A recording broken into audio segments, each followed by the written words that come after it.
ओम शांति। आज 21 जनवरी 1969 के अव्यक्त बाप दादा के अमृत वेले प्राप्त दिव्य संदेश सुनेंगे। आज बाबा कहते हैं, आज जब वतन में गई तो सभी बच्चों की ओर से बाबा को याद प्यार दी और अर्जी डाली। ब्रह्मा बाबा को भी अर्जी डाली तो ब्रह्मा बाबा यही बोले कि मेरा हाथ तो शिव बाबा के पास है, जो कराएंगे वही हम करेंगे। हम शिव बाबा से बोले, बाबा इतने सभी आपके बच्चे हैं, आप सभी आशाएं पूर्ण करने वाले हो। बाबा एक आश हमारी पूर्ण कर दो। तो बाबा ने फौरन एक डाल दिखाई जिसके बीच में लिखा हुआ था, भावी टाले नहीं टले। तो हमने बाबा को कहा, अगर यही भावी है तो सभी बच्चे जो इकट्ठे हुए हैं वे शिव बाबा और ब्रह्मा बाबा दोनों से मिलना चाहते हैं। बाबा ने कहा, जैसे हमेशा बाप दादा बच्चों से मिलते हैं वैसे आज भी बच्चों से मिलेंगे। फिर शिव बाबा ने ब्रह्मा बाबा से कहा कि आपकी क्या राय है। शिव बाबा ने कहा कि जब बच्चा बड़ा होता है तो बाप और बच्चा समान होता है, तो मैं भी मुरब्बी बच्चे की राय बिना कुछ नहीं कर सकता हूँ। पहले बाप फिर बच्चा, अभी है पहले बच्चा फिर बाप। तो यही वतन में देखा, दोनों ही एक समान और एक दो के बहुत स्नेह और प्रेम में थे। जैसे दो मित्र मिलते हैं ऐसे ही बाप दादा दोनों की आपस में रूह रूहान की सीन दिखाई दे रही थी। ब्रह्मा बाबा कहे जो आज्ञा और शिव बाबा कहे जो बच्चे की राय। दोनों ही मुस्कुरा रहे थे। हमने कहा, एक सेकंड के लिए बच्चों से मुलाकात करके आइए। उस समय दोनों की तरफ देखा तो आंखों से ऐसा लगा कि जो शिव बाबा ने कहा वह ब्रह्मा बाबा को मंजूर था। बाप दादा गुलजार दादी के संदेशी के तन में पधारे और महावाक्य उच्चारण किए। आपको आकारी बनाने बाप दादा अभी भी कायम है और कायम रहेगा। अभी बाप दादा अब रूहानी रत्नों से मिल विदाई लेते हैं, फिर मिलेंगे। जो होता है उसमें कल्याण है। बाप दादा और कल्याण, और कोई शब्द नहीं। संदेशी के वापस आने पर वतन का संदेश। बाबा ने कहा, प्यार और याद जैसे इस समय हर एक के अंदर बाबा देखकर आए हैं, ऐसे ही याद और प्यार हमेशा कायम रखेंगे। यह याद और प्यार जैसे कि एक रस्सी है, उस रस्सी को कायम रखना है। इस रस्सी के जरिए बीच में मिलते रहेंगे। बाबा ने कहा, स्थापना का कार्य जो और जैसे आदि से चला है अंत तक ऐसे ही चलेगा, अंतर नहीं। जिन बच्चों को बाबा निमित्त रखते हैं उन्हों द्वारा बाप दादा सभी बच्चों को डायरेक्शन देते रहेंगे और बच्चे अनुभव करते रहेंगे कि कैसे बाप दादा की इकट्ठी डायरेक्शन होगी।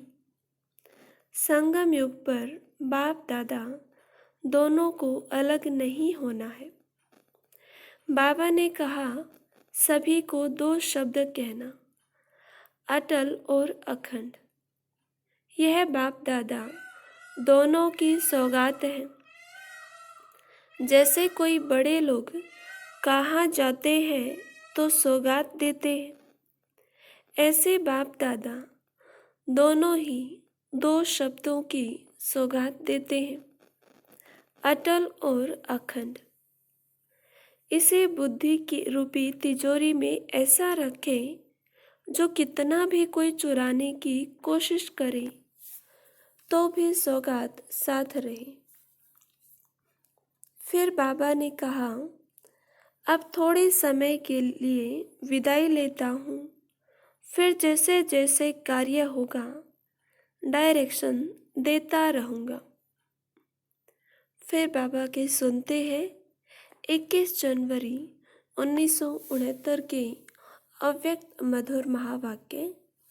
टॉपिक है शरीर छोटा परंतु हाथ और साथ नहीं।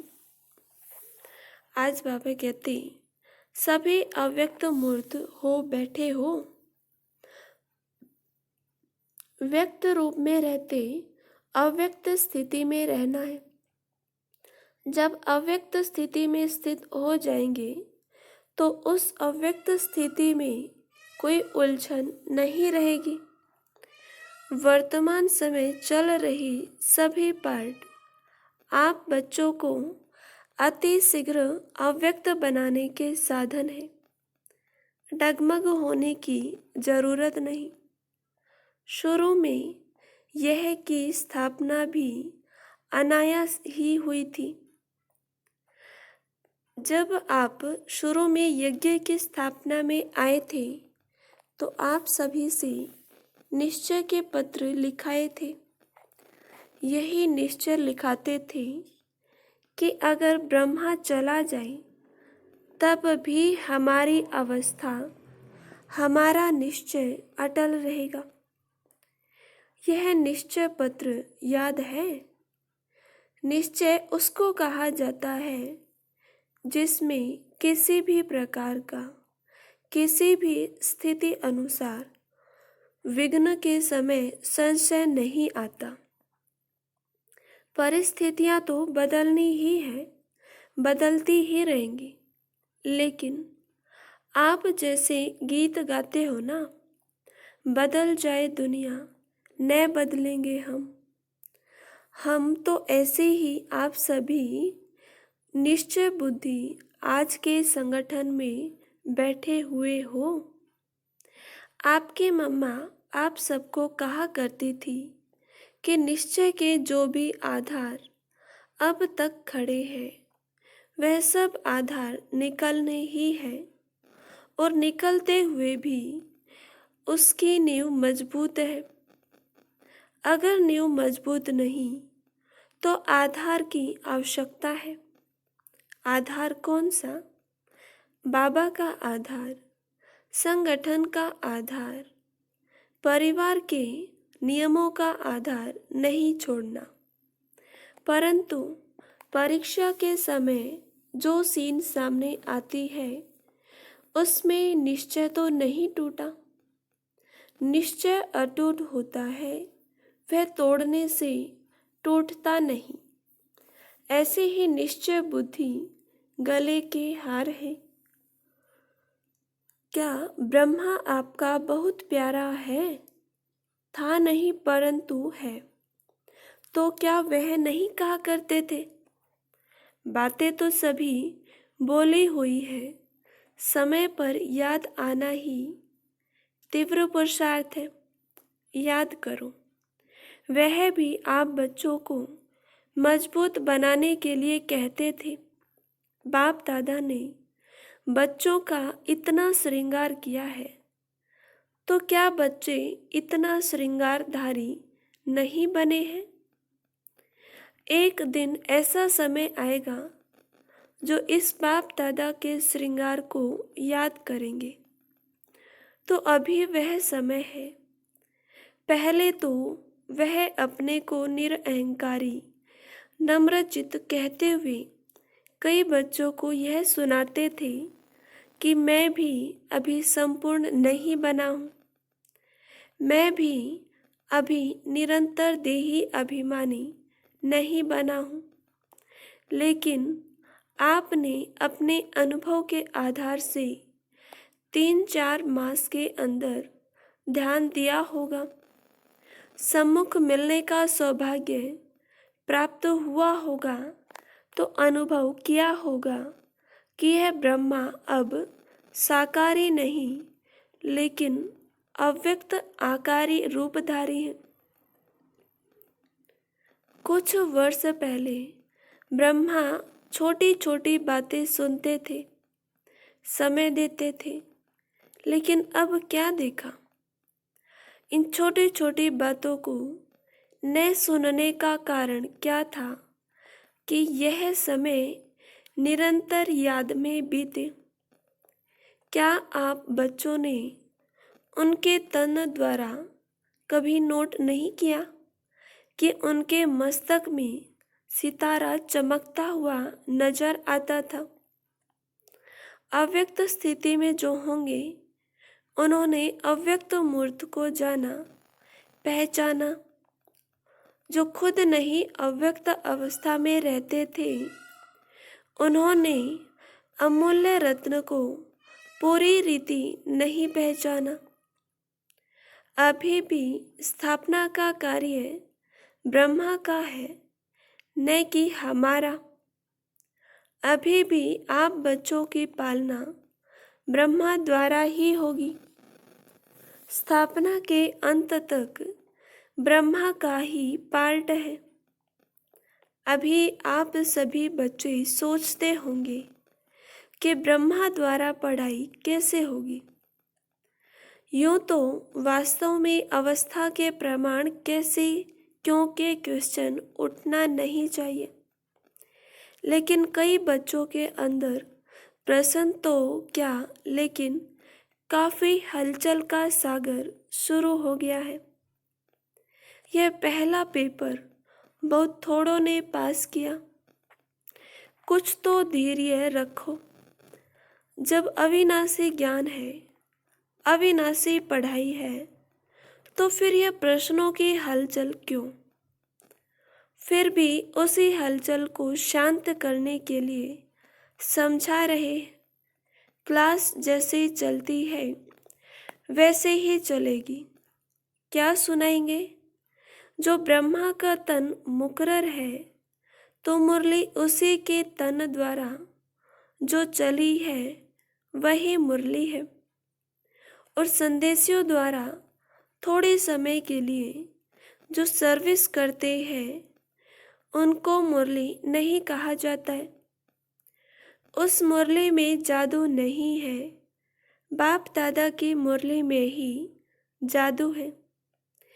इसलिए जो भी मुरलियाँ चल चुकी है, वह सभी रिवाइज करनी है। जैसे पहले पोस्ट जाती थी, वैसे ही मुख्य सेवा केंद्र पर आबू से जाती रहेगी। क्या आपको 1 वर्ष पहले जो मुरली चली थी वह याद है? कल जो पढ़ी होगी वह भी याद नहीं होगी। कई पॉइंट्स ऐसे हैं जो कई बार पढ़ने से भी बुद्धि में नहीं ठहरती। इसलिए मुरली और पत्र का जो कनेक्शन होता है वैसे ही होगा। जैसे आप मधुबन में रिफ्रेश होने आते हो, वैसे ही आएंगे। क्या करें, किससे मिलने आवे? अब फिर यह प्रश्न उठता है, किससे रिफ्रेश होंगे?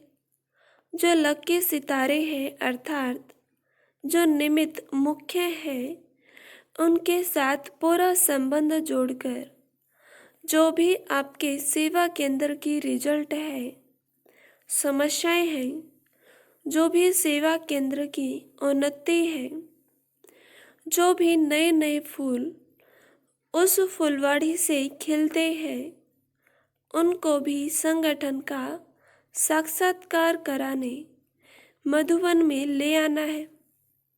साथ साथ ऐसे संगठन के बीच बाप दादा निमित्त बनी हुई संदेशियों द्वारा पूरी सेवा करेंगे।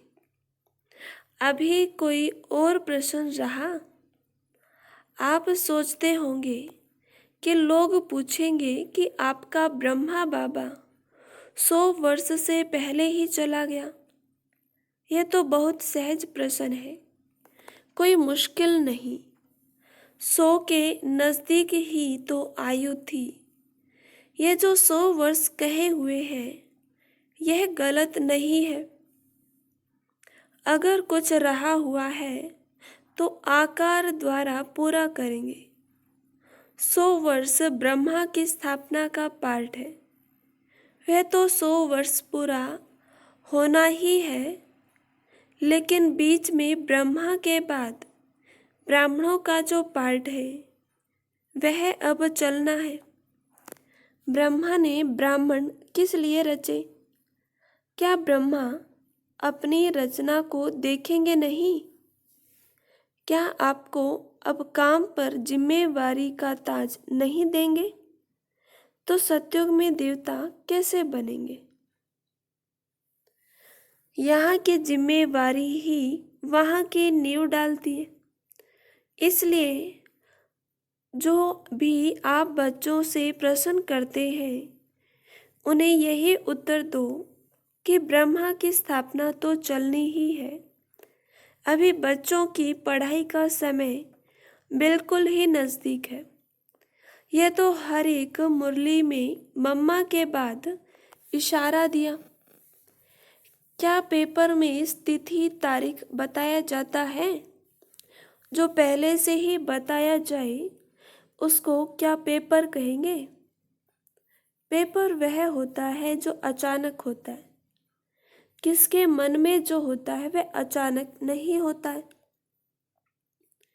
रिजल्ट में क्या देखा? पूरे पास नहीं हुए, कुछ न कुछ कमी एक एक में देखी। फिर भी बहुत अच्छा, क्योंकि समय पुरुषार्थ का है। उस प्रमाण रिजल्ट अच्छी ही कहेंगे। बाकी तो बाप दादा दोनों ही एक बात पर खुश थे। वह कौन सी? बच्चों ने संगठन और स्नेह दोनों का सबूत दिया। ब्रह्मा वतन से देख रहे थे कि कैसे कैसे कोई आता है, कब कब आता है, किस रुहाब से आता है, किस स्थिति से मिलते हैं। यह भी रिजल्ट बाप दादा दोनों ही इकट्ठे देखते रहे तो खुद को देखते और खुद में जो कमी हो उसको भरे। बाकी आज से सभी के लिए कौन निमित्त है वह तो आप जानते ही हैं। दीदी तो है, साथ में कुमार का मददगार है। जैसे और सभी लिखा पढ़ी चलती थी वैसे ही हेड क्वार्टर से चलती रहेगी। यह दोनों आप सभी की देख रेख करते रहेंगी। अगर आवश्यकता हुई तो आप सभी के सेवा केंद्रों पर चक्र लगाती रहेंगे। लेकिन अब का पेपर क्या है? यह तो अचानक पेपर निकला, परंतु जो आने वाला पेपर है वह बताते हैं। अब एक मत अंतर्मुख और अव्यक्त स्थिति में स्थित होकर संबंध में आओ। यही बाप दादा जो पेपर बता रहे हैं उसकी रिजल्ट देखेंगे। पिछाड़ी के समय ब्रह्मा तन द्वारा जो शिक्षा दी है वह तो सभी ने सुनी ही होगी और याद भी होगी। आज के दिन इस संगठन के बीच कुछ देने भी आए हो तो कुछ लेने भी आए हो, तो जो लेंगे वह देने के लिए तैयार है। जिसके दिल में कुछ संकल्प आता हो कि ना मालूम क्या हो, ऐसे तो कोई बात नहीं होगी, वह हाथ उठावे। अगर सभी संतुष्ट है तो जो लेंगे उसको देने में भी संतुष्ट रहेंगे। 2 बातों का आज का इस संगठन के बीच दान देना है। कौन सी 2 बातें? एक मुख्य बात कि आज से आपस में एक दो का अवगुण न देखना, न सुनना, न चित्त पर रखना। अगर कोई बहन या भाई की कोई भी बात देखने में आए तो निमित्त बने हुए जो हैं उनके द्वारा उनको इशारा दिला सकते हो। दूसरी बात, कई लोग आपके निश्चय को डगमग करने के लिए बातें बोलेंगे, आवाज फैलाएंगे कि अब देखें ये संस्था कैसे चलती है। लेकिन उन लोगों को यह मालूम नहीं कि इन्हों का आधार अविनाशी है। दूसरा, यह भी ध्यान में रखना कि कोई भी हिलाने की कोशिश करे तो जैसे आप बच्चों का कल्प पहले का गायन है, अंगद के समान पाँव को नहीं हिलाना। ऐसे निश्चय बुद्धि अडोल एकरस ही जो आने वाले लास्ट पेपर है उसमें पास होंगे।